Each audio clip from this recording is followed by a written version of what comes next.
بغیر محنت کے بھی وہ عطا کر دیتا ہے، وہ الگ بات ہے. لیکن کبھی ولی بے ادب نہیں ہوتا، وہ سخت نہیں ہوتا، وہ لوگوں سے نفرت کرنے والا نہیں ہوتا. یہ اولیاء کی شانیں ہیں جو کشف المحجوب میں داتا علی حجویری نے لکھی ہے کہ ولی کون ہوتا ہے. یہ ولی کی شانیں.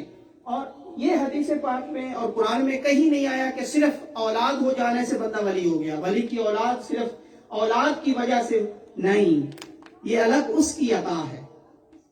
وہ کسی اچھا پھر یہ بائی کاسٹ بھی نہیں ہوتا، یہ کوئی کاسٹ میں بھی ہو جاتا ہے. یہ تو پہچان ہے نا، صرف وہ میں بھی چودھریوں میں ہو جائے، آوان میں ہو جائے، وہ بٹوں میں ہو جائے، وہ صداق میں ہو جائے.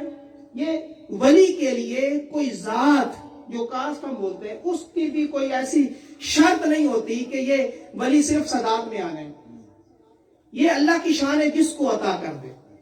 لیکن اگر سادات میں ہوں تو ان کا رتبہ کچھ اور ہوتا ہے. اولیاء ولی ہونا بھی، اور پھر کریم آقا علیہ الصلوۃ والسلام کی اولاد ہونا بھی، اور پھر اولاد علی ہونا، اولاد حسن ہونا، اولاد حسین ہونا، اولاد فاطمہ ہونا، یہ شان الگ ہے.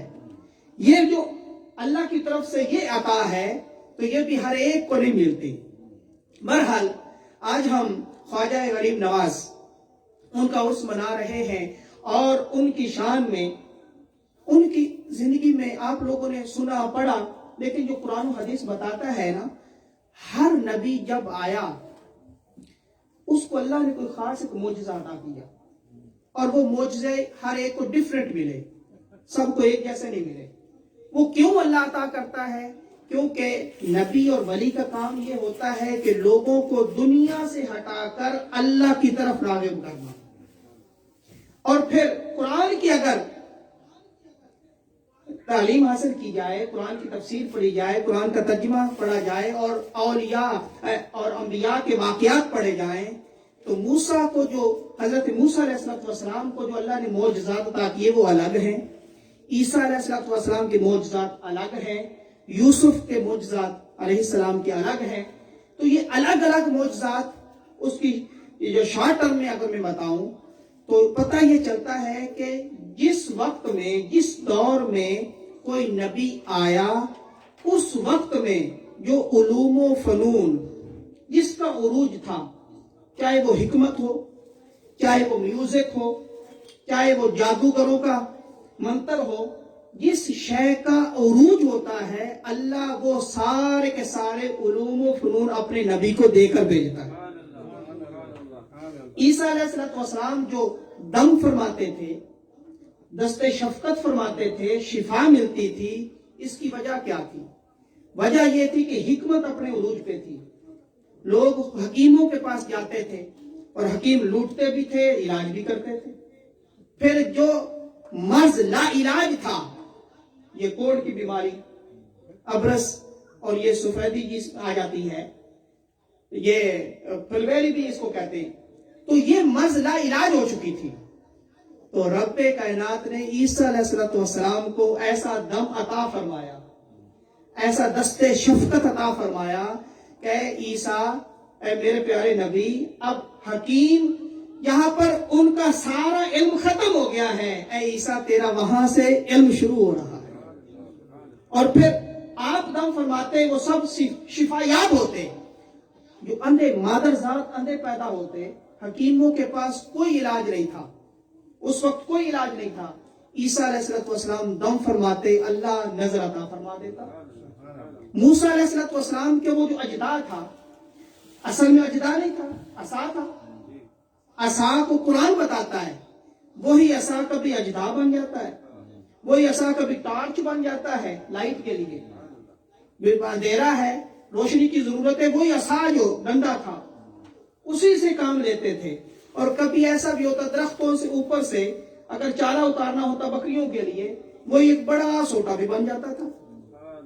ایک ہی عصا ہے، تو اللہ نے اسی کے اندر سب کچھ رکھ دیا تھا. تو اللہ نے یہ معجزہ اس لیے عطا کیا کہ جادوگروں کا ایک بڑا اس وقت عروج تھا.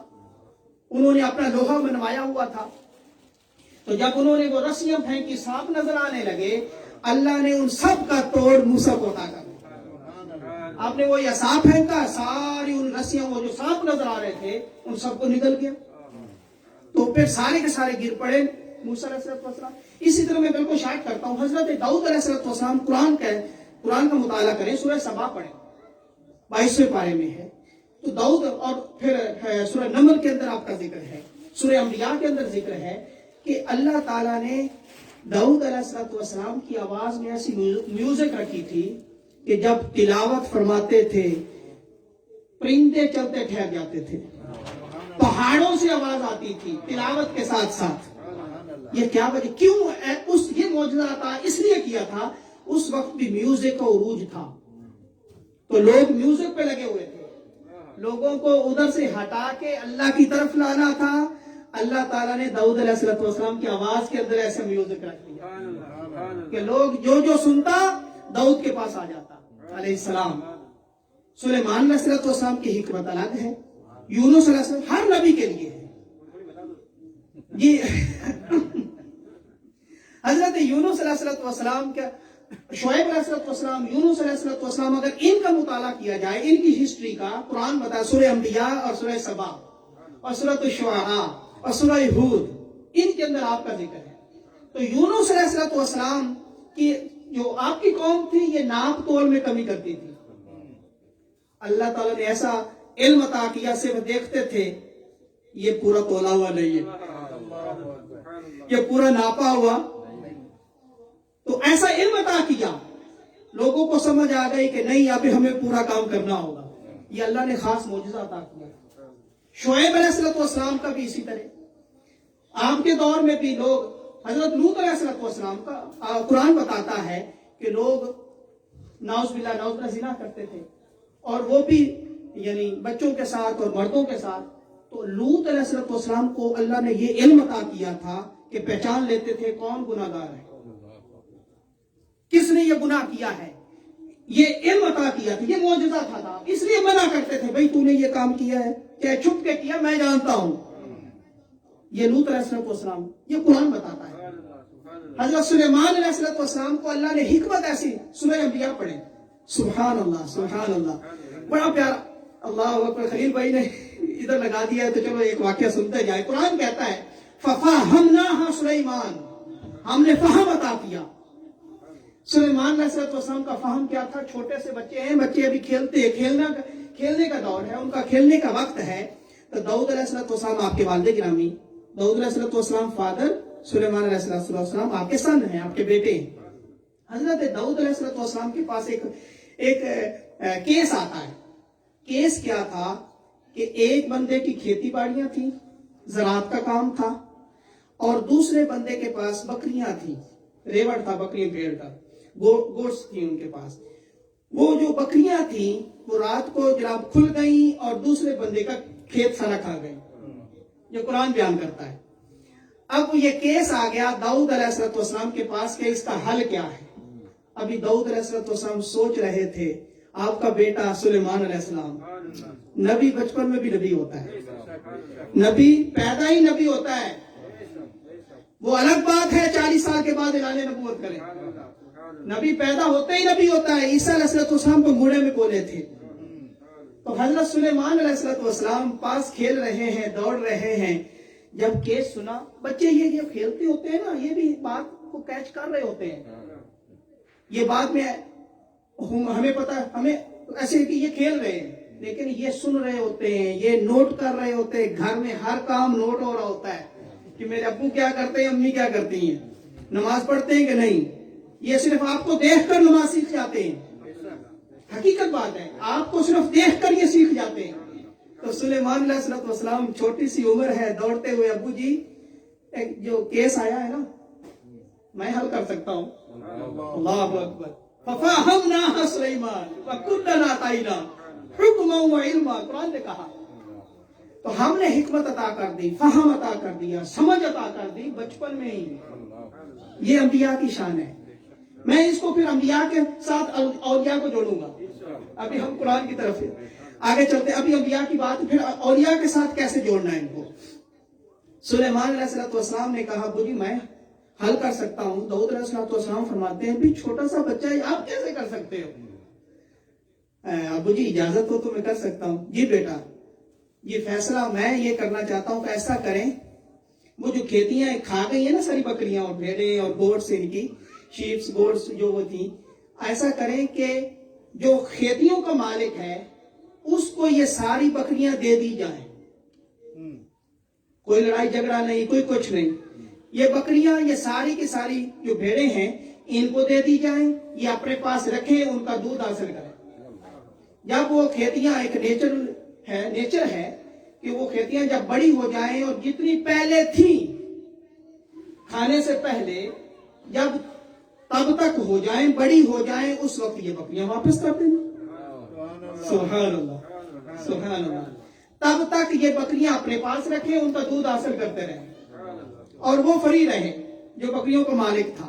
تو یہ سب نے یہ فیصلہ بڑا پسند فرمایا اور ایسے ہی کیا گیا. رب نے پھر قرآن بنا کر بھیجا کہ دیکھیں میرے بھیجے ہوئے نبی بچپن میں بھی نبی ہوتے ہیں، بچپن میں بھی ایسے فیصلے کرتے ہیں. حضرات محترم ہر نبی کا اسی طرح معجزہ ہے. ہر نبی کا اس وقت کے مطابق علم اور فن میں کمال اللہ عطا فرماتا ہے. جب میرے آقا کی باری آتی ہے سبحان اللہ، سورہ یونس پڑھیں، اللہ 11 پارہ. تو لوگوں نے پوچھا جو ہسٹری کی تعلیم رکھتے تھے کہ پہلے ہر نبی معجزہ دکھاتا تھا. محمد بن عبداللہ صلی اللہ علیہ وسلم آپ کا کیا معجزہ ہے، آپ کیا دکھائیں گے؟ اچھا جب انہوں نے پوچھا اس وقت آپ نے کوئی معجزہ دکھایا نہیں، حالانکہ آپ کا تو ہر وقت معجزہ ہوتا تھا. چاند کو کیوں بلایا تھا، کیوں توڑا تھا، یہ سورج واپس کیوں آیا تھا، یہ سارے معجزہ، آپ کی انگلیوں سے چشمے نکلنا، یہ سارے معجزات ہیں. یہ بعد میں آپ نے اظہار فرمایا. لیکن جب انہوں نے پوچھا کہ آپ کا کیا معجزہ ہے، آپ نے کیا جواب دیا؟ اللہ اکبر. آپ نے آقا علیہ السلام نے ارشاد فرمایا کہ تم ایک دو معجزوں کی بات کر رہے ہو، میں آج اعلان کر رہا ہوں ابھی 40 سال عمر ہوئی ہے، اس سے پہلے جتنی زندگی گزر گئی ہے پوری زندگی ہی میرا معجزہ ہے. یہ قرآن کہتا ہے پوری زندگی ہی میرا معجزہ ہے. مطلب یہ ہے کہ 40 سال تک میں نے اعلان نبوت نہیں فرمایا. تم خود مجھے امین بھی کہتے ہو، صادق بھی کہتے ہو، سچے بھی کہتے ہو، امانت میرے پاس رکھتے ہو، کبھی جھوٹ آپ نے سنا نہیں، کبھی مجھ سے گالی سنی نہیں، کسی سے تنگ میں نے کیا نہیں. یہ سارا کا سارا میرا معجزہ ہے. جب آپ نے یہ ارشاد فرمایا کئی لوگ تو اسی وقت مسلمان ہو گئے. پھر وقت آنے کے ساتھ ساتھ آپ کا پھر ہر معجزہ کا اظہار ہوتا رہا. اب آقا علیہ السلام کی رسالت جب تک رہنی ہے تب تک کا علم اللہ تعالیٰ نے سارا کا سارا عطا کر دیا اور قرآن کے اندر رکھ دیا. اب میرے آقا علیہ السلام نے ارشاد فرمایا، میں اس کو اب چھوڑ رہا ہوں، انبیاء کی وہ سلسلہ جو تھا وہ ختم نبوت، وہ سلسلہ ختم ہو گیا. ختم رسول، ختم نبوت آقا علیہ السلام پر ہو گیا. اب یہ کام دعوت کا کام تو چلنا تھا، یہ کون چلائے گا؟ آقا علیہ السلام نے ارشاد فرمایا العلماء امتی، سبحان اللہ، وارثۃ الانبیاء. اب میری امت کے علماء ان انبیاء کے وارث ہیں. اب وراثت جو ہے، وراثت کیا ہوتی ہے؟ جو والدین چھوڑ کے جاتے ہیں وہ اولاد کو ملتی ہے، وہی وراثت ہے، انہیریٹنس. جو چھوڑ کے جائیں گے وہی ملے گا. وہ زمین چھوڑ کے جائیں، وہ بزنس چھوڑ کے جائیں، پیسہ چھوڑ کے جائیں، گھر چھوڑ کے جائیں، گاڑی چھوڑ کے جائیں، جو کچھ چھوڑ کے جائیں گے وہ وراثت ہے. اور انبیاء کی وراثت یہ علوم و فنون ہے، یہ معجزات ہیں. اب معجزہ کیا ہوتا ہے؟ صرف اتنا فرق ہے کہ رب جب اپنے قانون میں تبدیلی کر دے. کبھی ایسا ہوتا ہے کہ واہ واہ واہ واہ قدرت کا کیا کام ہے. ہم خود بولتے ہیں کوئی ایسی عجیب چیز دیکھ لیں، ہم خود بولتے ہیں کہ سبحان اللہ تیری قدرت. اب رب جب اپنے نظام میں تبدیلی کر دے، اگر رب خود کر دے وداؤٹ ریزن اس کو قدرت کہتے ہیں. اگر اپنے نبی کے لیے کرے اس کو معجزہ کہتے ہیں. اگر اپنے ولی کے لیے کرے اس کو کرامت کہتے ہیں. اب یہ جو قرآن کہتا ہے